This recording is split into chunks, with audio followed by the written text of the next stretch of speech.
अस्सलाम वालेकुम नाज़रीन, पाकिस्तान के वफाकी दारुल हुकूमत इस्लामाबाद से मैं हूं लुकमान अली और आप देख रहे हैं मेरा यूट्यूब चैनल। नाज़रीन, रात के इस पहर मुझे वीडियो इसलिए बनाना पड़ रही है कि इस वक्त पूरे इस्लामाबाद रावलपिंडी में हलचल है। इमरान खान साहब को लेकर उनकी जान को खतरा है। पाकिस्तान तहरीक इंसाफ कह रही है, इसलिए रात के इस पहर हलचल है कि पीटीआई की जानिब से जो कहा गया था ना कि हम ग्रैंड अलायंस बनाकर ईद के बाद एक भरपूर एहतजाजी तहरीक शुरू करेंगे, लेकिन पीटीआई ने अभी इजलास किया है और यह फैसला कर लिया गया है कि अब ईद का इंतजार नहीं किया जाएगा, बल्कि जो आज पंजाब हुकूमत ने यह फैसला किया है कि इमरान खान साहब से 15 दिन के लिए उनकी लीगल टीम, उनकी फैमिली का कोई मेंबर या फिर कोई भी उनसे मुलाकात नहीं कर सकता। इमरान खान साहब को कैदे तन्हाई में रखने की कोशिश की गई है और पंजाब हुकूमत, जो कि मरियम नवाज साहबा जिसकी वजीर आला हैं, आज उन्होंने ये फैसला किया कि इमरान खान साहब से 15 दिन के लिए कोई भी नहीं मिल सकता है।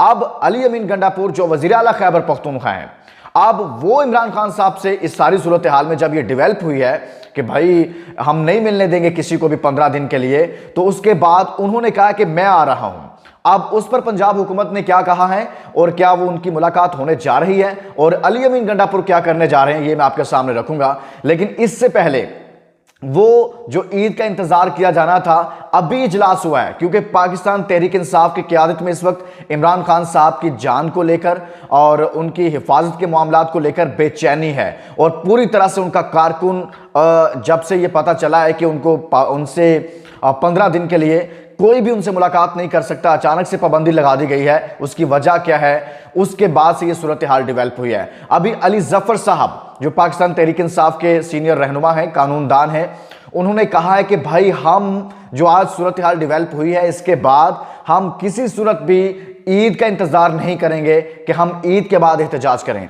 बल्कि उन्होंने कहा जी हम अभी से हमारा जो इजलास है हम ये फैसला कर रहे हैं, बल्कि हम कर चुके हैं कि अब ईद का इंतजार नहीं किया जाएगा, बल्कि उससे पहले ही हम एहतजाजी तहरीक का ऐलान करेंगे। हमारे अरकान असम्बली, हमारे अरकान सूबाई असम्बली, हमारे टिकट होल्डर्स, हमारे पार्टी के कारकुन वर्कर्स, सबको हम कॉल देने लगे हैं और भरपूर एहतजाज होगा और ये धरना होगा।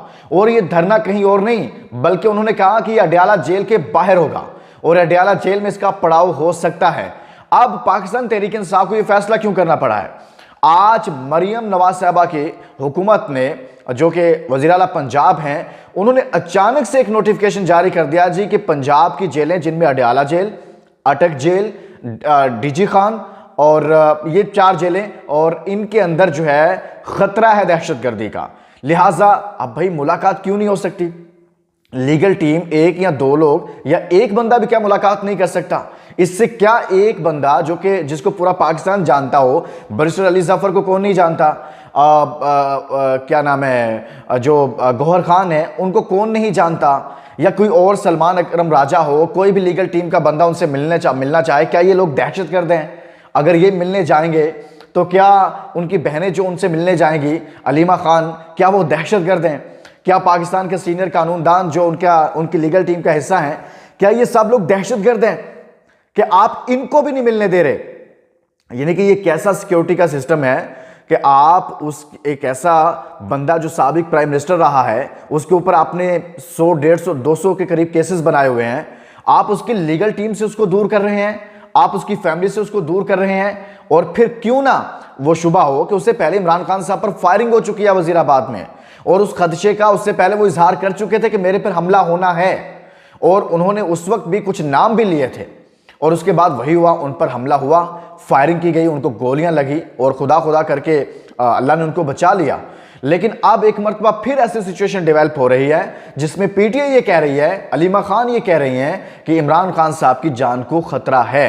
तो उन्होंने अब ये फैसला कर लिया है पाकिस्तान तहरीक इंसाफ ने कि अब गिरफ्तारियां करनी है करो, जेलों में डालना डालो, जो मर्जी करो, अब हम निकलने लगे हैं। और पाकिस्तान के अवाम पहले से ही इस चीज पे गुस्से में है। इस हुकूमत को ये समझ नहीं आ रही कि ये मुसलसल आग से खेल रही है कि आपने लोगों का मैंडेट चोरी करके आप आए हुए हैं। आपकी जो अब ये देखें, शहबाज शरीफ साहब की 17 सीटें हैं फॉर्म 45 के मुताबिक, 17 से 20 वाला बंदा तो ऑपोजिशन लीडर भी नहीं बन सकता था, आपने उसे वज़ारत उज़्मा दे दी, वज़ीर आज़म बना दिया। ऑपोजिशन लीडर भी पीपल्स पार्टी का बनना था।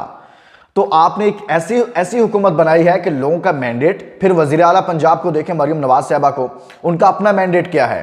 पंजाब में 100 से ज्यादा सीटें पंजाब असेंबली की ऐसी हैं पाकिस्तान तहरीक इंसाफ की जो उनके लोग फॉर्म 45 लेकर घूम रहे हैं। 16-16 हज़ार, 20-20 हज़ार से उनके एमपीएस जीते हैं, 30-30 हज़ार से 50-50 और 60-60 हज़ार से उनके एमएनएस जीते हैं। रावलपिंडी से शुरू हो जाएं, लाहौर तक जाएं और फिर आगे जनूबी पंजाब में शुरू हो जाएं, हर जगह से पाकिस्तान तहरीक इंसाफ के लोग जीते हैं। तो आपने लोगों का एक तो मैंडेट पहले से चोरी किया है, लोग पहले ही गुस्से में हैं और इसका सख्त रद्द अमल आएगा। और शायद ये हुकूमत जो है इस चीज को समझ नहीं रही और जो मंसूबा साज हैं वो मुसलसल पाकिस्तान की आवाम से टकराव की कैफियत को बरकरार रखे हुए हैं। इस पाकिस्तान को अमन चाहिए, इस्तेहकाम चाहिए, पॉलिटिकल स्टेबिलिटी चाहिए, फिर मुआशी स्टेबिलिटी की तरफ आप जा सकते हैं, लेकिन शायद किसी को ख्याल नहीं है। अब क्या जरूरत थी इस तरह का एकदम से अचानक इस तरह की कैफियत पैदा करने की। एक और दूसरी चीज भी हो रही है, वो डिस्कशन ये है कि जी शायद दोबारा से जो 9 मई की तर्ज का मामला हुआ था, एक मरतबा फिर पाकिस्तान तहरीक इंसाफ के वर्कर को इश्तियाल दिलाने की कोशिश की जा रही है। उसका कारकुन जो है वो गुस्से में आए, इश्तियाल में आए और फिर दोबारा से कुछ चीज़ें ऐसी वैसी हों और वो जो 9 मई वाला मामला था उसके बाद जो पाकिस्तान तहरीक इंसाफ के साथ हुआ है कोई एक और ऐसा वाक़या हो जाए और मजीद फिर पाकिस्तान तहरीक इंसाफ को जो है ना वो रगड़ा लगाया जाए।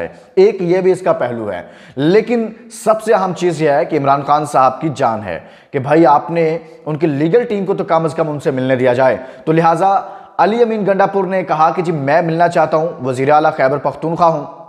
अब अली अमीन गंडापुर को पंजाब हुकूमत ने कहा जी हम सिक्योरिटी नहीं दे सकते और आपको भी यहां मिलने की इजाजत नहीं है।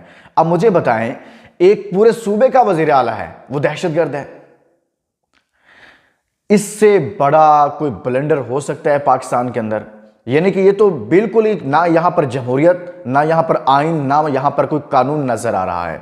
यहां पर ऐसा लगता है कि इस मुल्क का आइन और कानून चंद लोगों के मिजाज का नाम है।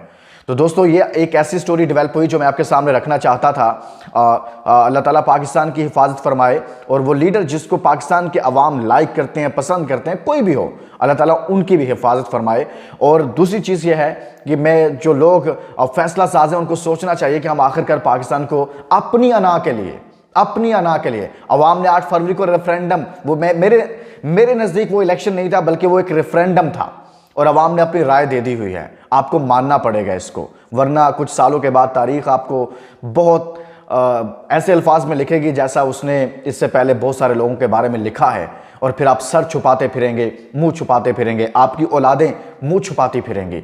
लेकिन वो वक्त गुजर चुका होगा, आपकी अपनी औलाद आपको ऑन नहीं कर रही होगी। ये ऐसे हालात होते हैं, जब ताकत होती है तब आपको मालूम नहीं पड़ता कि आप क्या कर रहे हैं। तो सुनासिन, ये स्टोरी थी, मैंने आपके सामने रखी है और इसके साथ ही अपनी राय भी जरूर दीजिएगा कमेंट्स में जाकर, जितने दोस्त वीडियोस देख रहे हैं, कि क्या पाकिस्तान तहरीक इंसाफ को एहतजाज करना चाहिए, धरना देना चाहिए या अभी कुछ इंतजार करना चाहिए। इसके साथ ही इजाजत दीजिए और चैनल जरूर सब्सक्राइब कीजिएगा। अल्लाह हाफिज़।